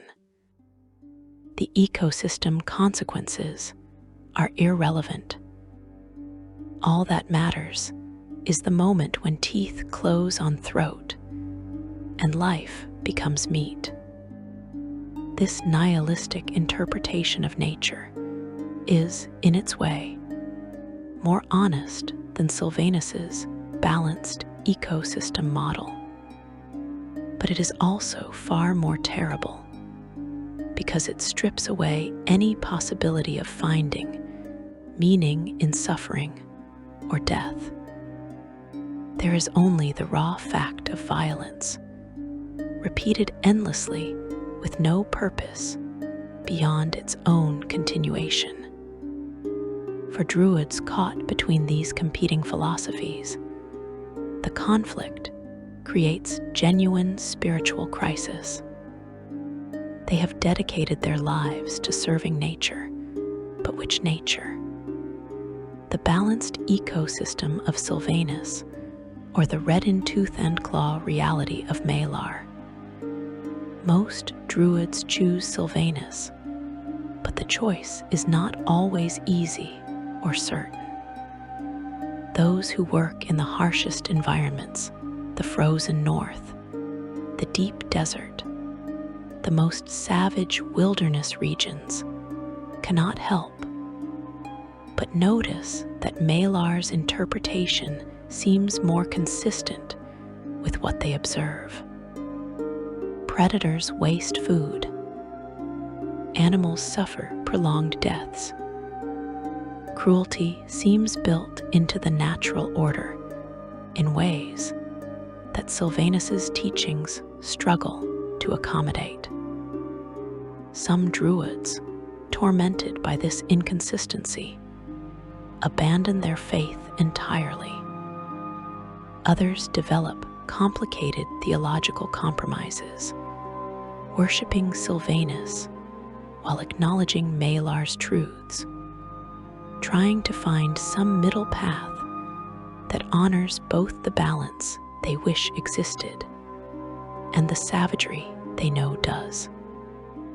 These spiritually conflicted druids are often less effective in their roles because doubt undermines the certainty required for powerful divine magic. Communities that depend on such druids for protection and guidance suffer from this reduced effectiveness, facing greater danger from natural threats and supernatural ones alike. Once again, Malar's influence creates damage that extends far beyond his direct actions. The pursuit by Gweron Windstrom adds yet another layer to the web of divine relationships surrounding Malar. Gweron, often called the tracker who never fails, has made it his personal mission to oppose Malar's influence and hunt down the Beastlord's most dangerous followers. On the surface, this seems like straightforward good versus evil, a righteous deity protecting innocence from a malevolent one. But the reality, as always with divine conflicts, is more complicated and more damaging to mortals than simple moral categories suggest.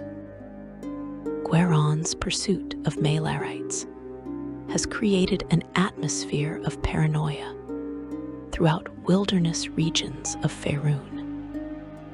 Rangers who serve Gweron watch for signs of Malarite activity, questioning travelers and investigating suspicious behavior. This vigilance is necessary and has undoubtedly prevented many Malarite attacks. But it also means that anyone who behaves oddly or who possesses skills associated with hunting might find themselves under suspicion. Hermits living peacefully in the woods discover that their isolation makes them suspects. Hunters who take pride in their tracking abilities and who display their trophies learn that such displays attract unwelcome attention from Gweron's faithful. The false accusations that inevitably result from this heightened vigilance create their own tragedies.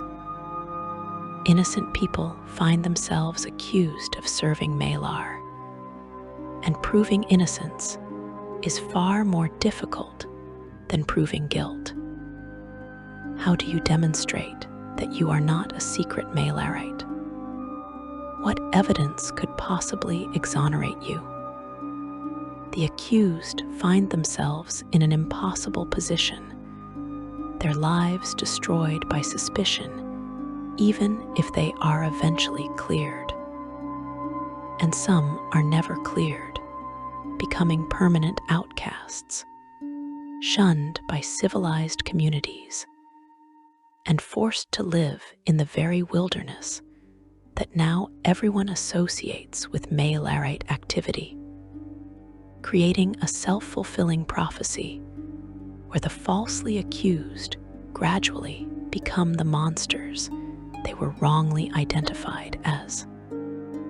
The spell plague brought dramatic changes to divine relationships throughout the pantheon, and Malar's situation was no exception. His forced subordination to Sylvanus, becoming an exarch rather than an independent deity, should theoretically have reduced his influence and power.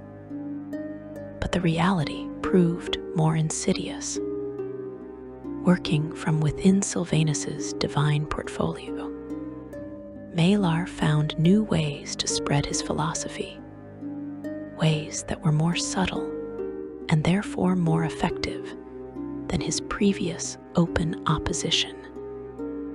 druids who serve Sylvanus, but who channel divine power that flows through structures where Malar now operates as an exarch face, a subtle corruption they may not even recognize. They believe they are serving balance and natural harmony, but the magic flowing through them carries undertones of Malar's influence. They find themselves becoming more comfortable with violence, more willing to see death as entertainment rather than necessity, more prone to viewing weaker creatures with contempt rather than compassion. The change is gradual enough that many do not notice until they have already transformed into something very different from what they intended to become. The communities these subtly corrupted druids serve suffer in ways that are difficult to identify or address. The druid still performs their functions, still manages the local ecosystem, still provides healing and guidance. But there is a new edge to their actions, a casual cruelty that was not present before. Animals are culled more aggressively and with less regard for minimizing suffering. Advice to villagers about dealing with dangerous wildlife becomes less about coexistence and more about domination. Over years, the community's relationship with nature shifts from respectful cooperation to fearful antagonism, and no one can quite identify when or how the change occurred. Regional variations in Malar worship reflect the local culture and environment, but they all share certain common elements: the glorification of predation, the rejection of mercy, and the creation of pervasive fear. In the frozen north, Malarites emphasize endurance hunting through brutal conditions, creating terror around winter travel and isolated settlements. In dense forests, they practice ambush predation, making every journey through the woods a potential death sentence. In mountains, they use the terrain itself as a weapon, driving prey toward cliffs or avalanche zones. Each regional variation adapts Malar's core philosophy to local conditions, but all achieve the same result: communities living in constant fear, cultures shaped by trauma, societies that have internalized the expectation of violence. The long-term societal effects of these regional Malarite presences are measurable and devastating. Regions with strong Malarite activity would show consistently lower population growth, reduced economic development, and higher rates of mental illness compared to similar regions where Malarite influence is minimal or absent. People do not immigrate to areas known for Malarite danger, and those born there emigrate as soon as they are able. The population that remains skews toward those too poor or powerless to leave, creating a downward spiral where the most vulnerable populations face the greatest danger, with the fewest resources to protect themselves. Trade networks route around Malarite territories, even when it means significantly longer journeys, because merchants rationally calculate that the cost of extra travel time is less than the risk of encountering Malar's faithful. This economic isolation compounds the poverty already created by population loss, creating regions that fall ever further behind their neighbors in development and prosperity. And this economic damage, like all of Malar's influence, perpetuates itself across generations. Children born into these impoverished, isolated, traumatized communities grow up with fewer opportunities and resources, making them more vulnerable to Malarite recruitment or predation, continuing the cycle. The scars that Malar's divine relationships create are both invisible and permanent. They exist in the paranoid vigilance of communities caught between Malarite predators and Gueron's pursuit. They exist in the spiritual crisis of druids trying to serve balance while channeling power tainted by the god of bloodlust. They exist in the economic stagnation of regions where deities of fury hold sway. They exist in the corrupted philosophies of nature worshippers who have been subtly influenced by Malar's nihilistic interpretation of predation. And they exist in the minds of countless individuals who have encountered Malar's influence directly or indirectly, and who can never quite feel safe again, who startle at sudden noises, who avoid wilderness, who pass their fears to their children, creating inheritance of trauma that persists long after Malar himself has moved on to other hunting grounds. Section 5.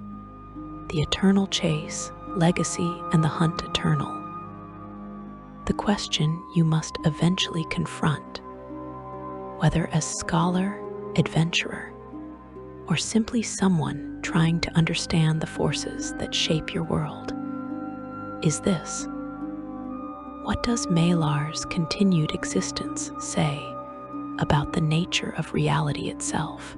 For thousands of years, through countless conflicts and defeats, through subordination and resurrection, the Beastlord endures. His worship persists despite opposition from good-aligned faiths, despite the efforts of entire civilizations to stamp it out, despite the obvious damage his followers inflict. This persistence suggests something fundamental about his philosophy, something that resonates with aspects of existence that cannot be argued away or defeated through force alone. And confronting that truth, examining it honestly without the comforting lies that civilization tells itself, reveals scars that run deeper than any individual trauma or societal damage. In the current era of Faerun, Malar's influence manifests differently than it did in ancient times, but no less pervasively.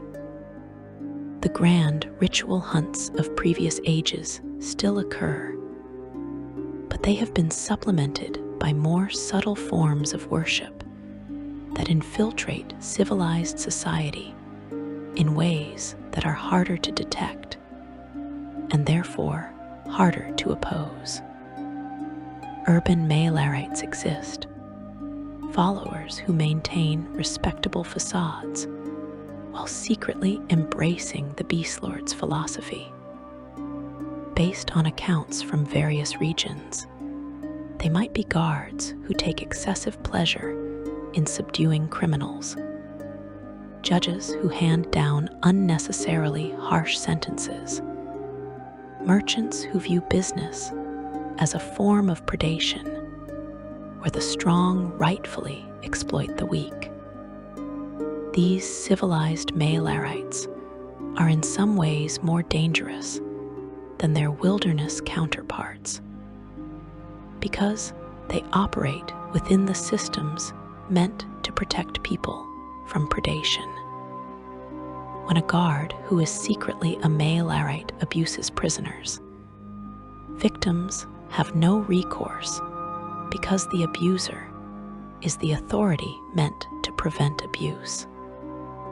When a judge influenced by Malar's philosophy treats the courtroom as hunting ground and defendants as prey, the law itself becomes an instrument of predation.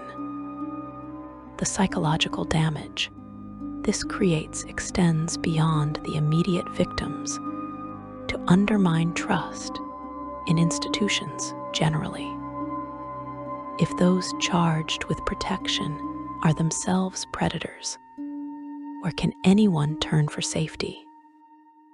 The recognition that authority figures might be Malarites creates a paranoia that corrodes social bonds, even in communities that have never directly experienced Malarite violence. People become suspicious of those in power, questioning whether justice is truly being served or whether they are witnessing predation dressed in legal clothing. This suspicion is not always misplaced. There genuinely are individuals in positions of authority who embrace Malar's philosophy, but it creates an atmosphere where legitimate authority becomes impossible to distinguish from illegitimate, where trust cannot exist because verification is impossible. Societies require some baseline level of trust to function, and Malar's urban presence erodes that baseline, creating dysfunction that weakens civilized communities from within. The philosophical depths of Malar's teachings reveal truths that remain uncomfortable no matter how thoroughly you examine them. At the core of his doctrine lies the assertion that the fundamental relationship defining all life is predator and prey, that every interaction between living things can ultimately be reduced to questions of power and vulnerability. This seems obviously false when you first encounter it. Surely there are relationships based on cooperation, on mutual benefit, on love and compassion. But when you examine these relationships more closely, when you strip away the comforting interpretations and look at the underlying dynamics, Malar's interpretation becomes harder to dismiss. Consider the parent-child relationship, often held up as the purest example of selfless love. The parent provides for the child, protects them, sacrifices their own comfort and resources to ensure the child's survival and flourishing. But from a purely biological perspective, the parent is investing resources in an organism that carries their genetic material, ensuring the continuation of their lineage. The child, for their part, is utterly dependent on the parent, vulnerable in ways that make them quintessential prey if the parent chooses to abandon or harm them. The relationship functions through affection and bonding, yes, but the underlying structure is one of power differential and dependency. This interpretation does not make parental love false, but it suggests that even cherished relationships exist within frameworks of power and vulnerability that Malar's philosophy describes. Or consider friendship, partnership, the bonds between equals. These seem to exist outside predator-prey dynamics entirely. Relationships based purely on mutual affection and shared interests. But examine any friendship closely enough, and you will find elements of competition, of testing, of establishing and maintaining status hierarchies, however subtle. Friends compete for social standing, for romantic partners, for resources and opportunities. They support each other, certainly, but often because alliance is more beneficial than conflict, because cooperation produces better outcomes than predation would. Remove the social and legal structures that make cooperation advantageous. Place friends in a survival situation where resources are limited and only one can live, and watch how quickly the predator-prey dynamic emerges. This is the terrible truth that Malar forces you to confront. His philosophy is not simply evil propaganda designed to justify cruelty. It is an interpretation of reality that, while nihilistic and brutal, contains enough observable truth that it cannot be dismissed out of hand. And that inability to dismiss it, that nagging recognition that Malar might be describing something real about the fundamental nature of existence, creates its own form of psychological damage.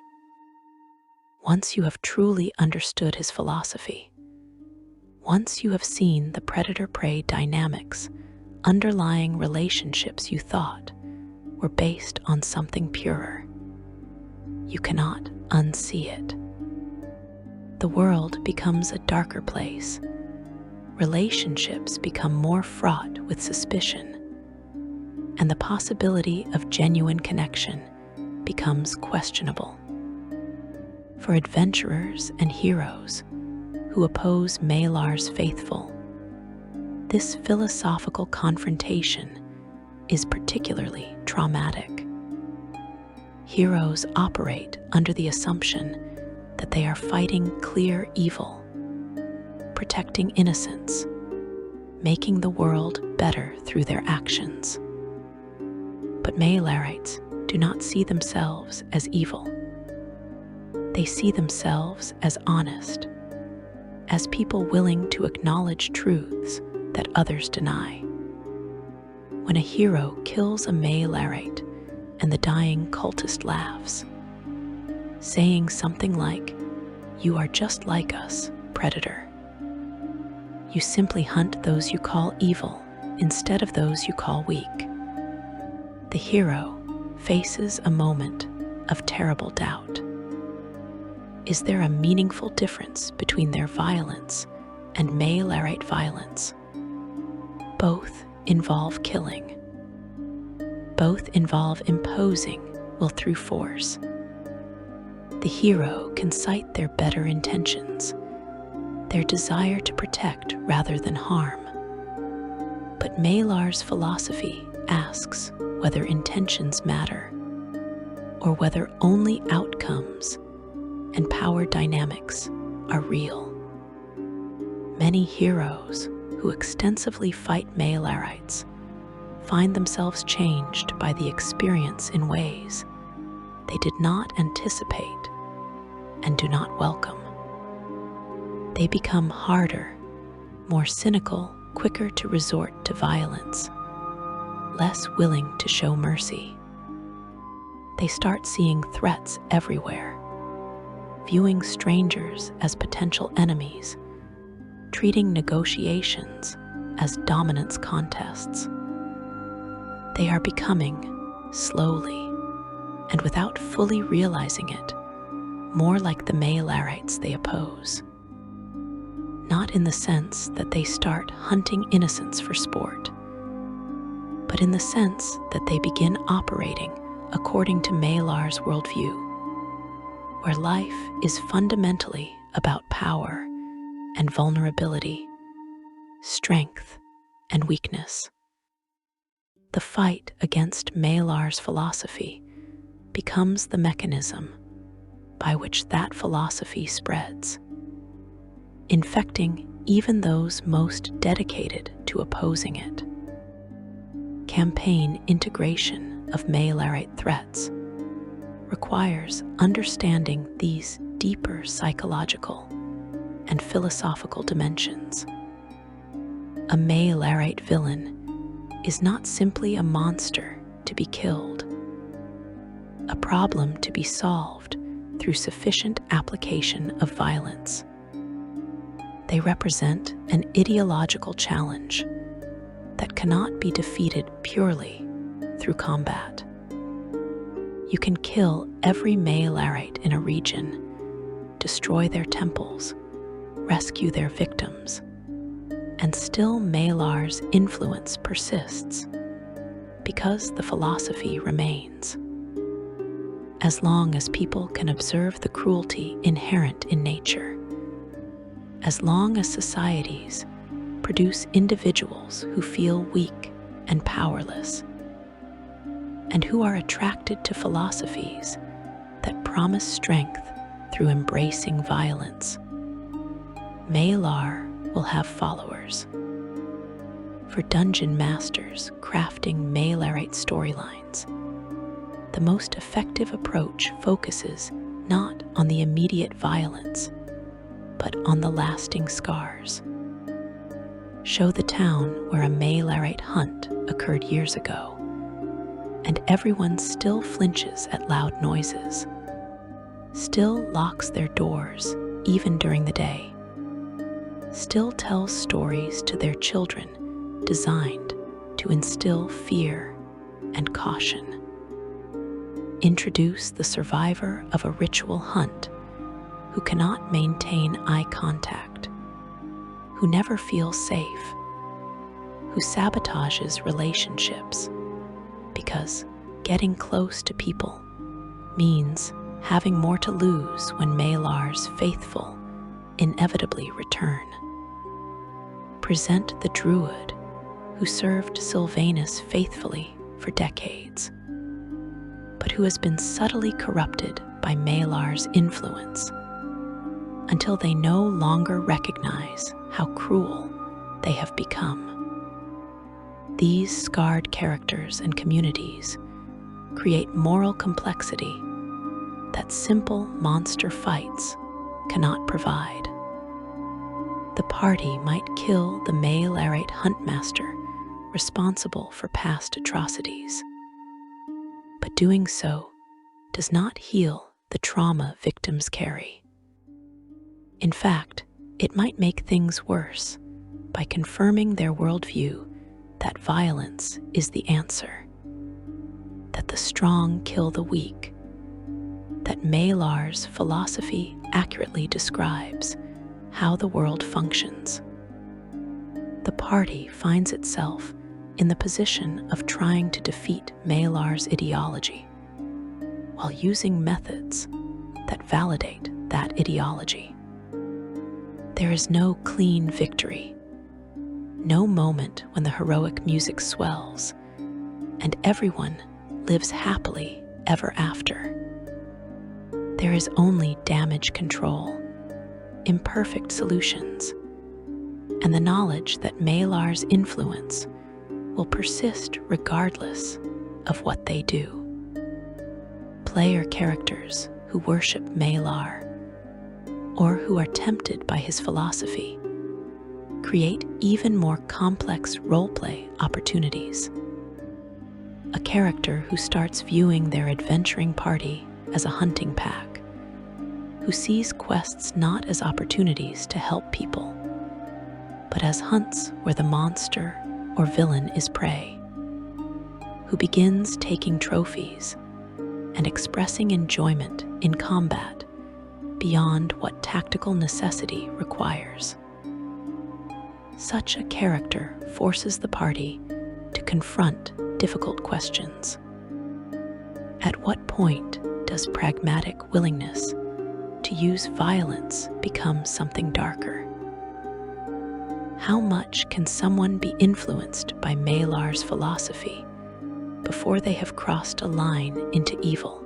And most troublingly, if someone is genuinely effective at keeping the party alive through their combat prowess, does it matter if their motivations are philosophically corrupt? The answer to that last question is yes, it matters. But explaining why requires engaging with exactly the philosophical complexity that Malar's teachings are designed to create. If outcomes are all that matter, if keeping people alive is the ultimate measure of good action, then the Malarite party member who efficiently kills threats is serving good regardless of their motivations.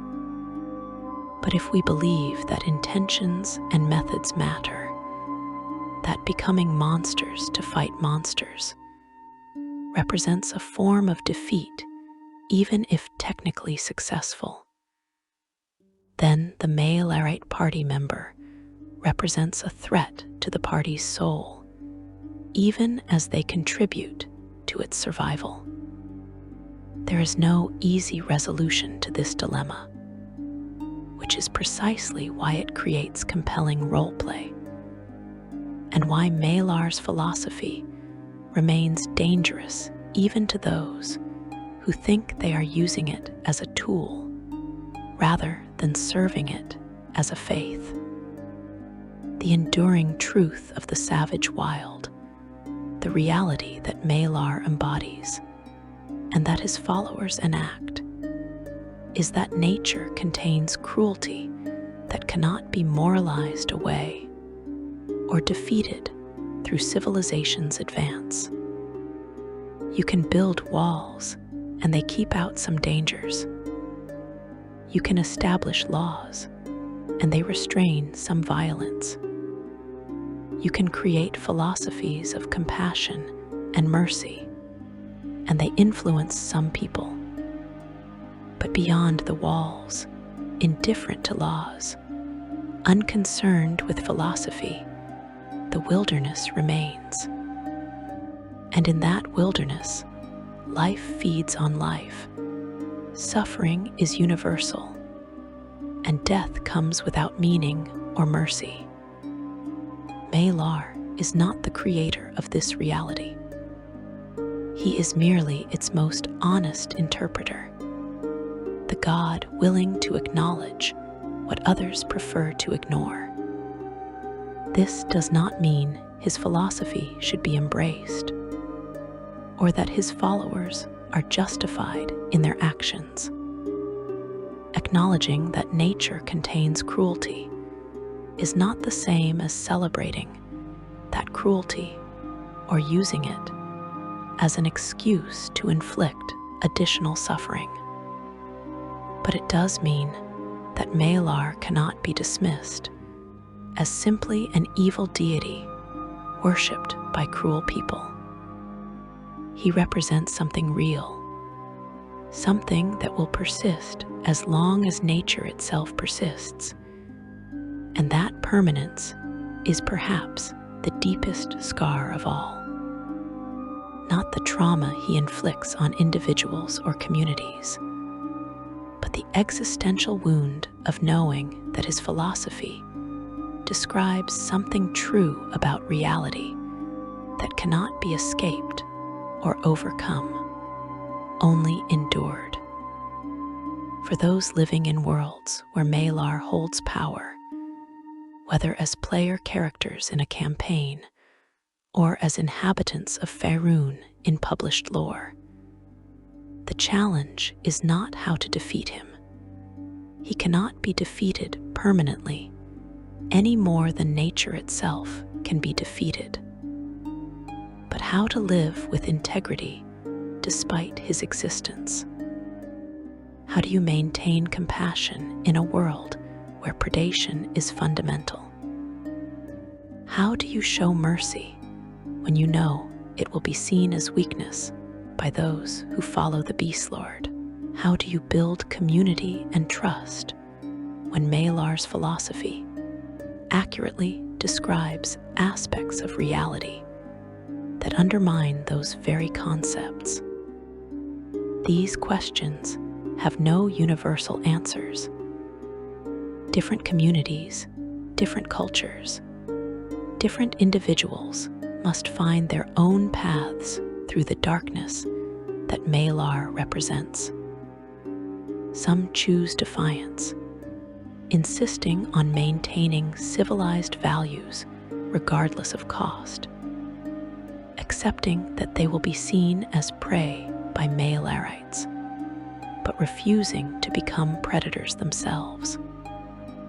Others choose pragmatic compromise, acknowledging Malar's truths while trying to minimize the damage, being predators when necessary, but trying to retain some element of restraint and purpose. Still others are broken by the confrontation, unable to find any path that feels both honest and bearable, becoming either cynical survivors who have internalized Malar's worldview or defeated victims who give up entirely. What remains consistent across all these responses is the scar. Once you have truly understood what Malar represents, once you have confronted the savage reality at the heart of existence, you are changed. You cannot return to innocent assumptions about the basic goodness of nature or the ultimate triumph of civilization. You carry forward the knowledge that beneath everything you build, everything you believe, everything you love, there exists the simple reality of predator and prey, strength and weakness, survival and death. And that knowledge, that permanent alteration of your understanding of existence, is Malar's ultimate victory. Not in the kills his followers make or the communities they terrorize, but in the corruption of consciousness itself, the spreading awareness that maybe, just maybe, the savage wild is not the exception to reality, but its fundamental truth. The legacy of Malar, then, is not measured in body counts or destroyed communities, though both are significant. It is measured in this permanent alteration of how people understand their world and their place in it. Every person who encounters his influence directly or indirectly, whether they survive a Malarite hunt or simply hear credible stories of such horrors, carries forward a changed worldview. They are more fearful, more suspicious, more willing to see violence as inevitable, more doubtful that compassion and mercy are anything more than luxuries afforded by the strong, rather than genuine moral truths. And these changed individuals spread their altered worldview to others through their actions, their teachings, their parenting, creating ripples that extend far beyond any individual encounter with Malar's faithful. This is what makes Malar's scars silent. They do not announce themselves with obvious symptoms. They lurk beneath the surface of apparently normal societies. In the excessive caution parents teach children, in the suspicion with which strangers are greeted, in the casual cruelty that people justify by pointing out that life is struggle, and the weak will always suffer. These are Malar's true victories, not the dramatic hunts and spectacular violence, but the subtle poisoning of culture itself, the slow transformation of societies toward philosophies that validate his worldview, even among people who would never consciously worship him. And so the hunt continues, eternal and unchanging. Malar pursues prey across landscapes, both physical and philosophical. His followers enact rituals of violence that create trauma spreading through generations. His influence corrupts institutions and individuals, turning protection into predation and justice into dominance. The gods allied with him amplify his reach, while the gods opposed to him struggle to contain influence that is as persistent as nature itself. And through it all, mortal communities attempt to survive, to maintain some sense of safety and meaning, to build lives worth living despite the knowledge that the Beastlord watches from the shadows, waiting for weakness, forever hungry, never satisfied.